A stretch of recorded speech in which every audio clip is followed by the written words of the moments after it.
একটু আগে আমি একটা নিউজ দেখলাম এরকম যে বাংলাদেশের পররাষ্ট্র মন্ত্রণালয় থেকে নাকি ইরানের পররাষ্ট্র মন্ত্রণালয়ে 2-3 বার রিকোয়েস্ট করা হয়েছে যাতে বাংলাদেশি জাহাজগুলো ছেড়ে দেয়। ঠিক আছে, তেলের জাহাজগুলো ছেড়ে দেয়, সারের জাহাজগুলো ছেড়ে দেয়, কিন্তু আইআরজিসি এখনো বাংলাদেশের জাহাজটা ছাড়ার অনুমতি দেয় নাই। এবং আমার কাছে যেটা মনে হইতেছে এর সম্ভাব্য কারণ হইতেছে গিয়া যে ওই যুদ্ধ যখন শুরু হয় তখন আমাদের বাংলাদেশ যে স্টেটমেন্ট দিয়েছিল এটা স্বাভাবিকভাবে ইরান খেপছে, এবং ইরানের রাষ্ট্রদূত এটা ওপেনলি বলছে যে we are not happy with this statement. ঠিক আছে, কইছে এটা। তো ইরানের জায়গায় আমি থাকলে জাহাজই তো চাইলেতাম এতক্ষণে, কারণ আমাদের ফরেন পলিসিটা পুরো একটা বুলশিট ছিল।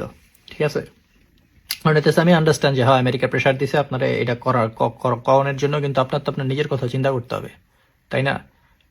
এত দুনিয়া এত দেশ আছে, সবাই তো স্টেটমেন্ট দেয় নাই, আপনার স্টেটমেন্ট দেওয়ার দরকারটা কি? বাঘ সিংহে মারামারি চলতেছে, আপনি তো একটা ছাগল, আপনি ছাগল গেছেন বাঘ সিংহের মাঝখানে যুদ্ধ করতে, স্টেটমেন্ট দিতে। দুইজন মিলে জিলা খেয়ালে এখন আপনারে, আপনি কোন দিক যাবেন? চায়নার দিক সামলাবেন, এদিক সামলাবেন না আমেরিকার দিক সামলাবেন? এখন স্টেটমেন্ট দিতে কই জায়গাটা আপনারে? যখন আপনি জানেন যে আপনার ওই পরিমাণ শক্তি নেই, আপনার একটা স্টেটমেন্টে কিচ্ছু যায় আসে না, কেউ গোনাও ধরে না বাংলাদেশে কেউ গোনা ধরে ইন্টারন্যাশনাল পলিটিক্সে, তো আপনার এই বালসাল কর দরকারটা কি তখন?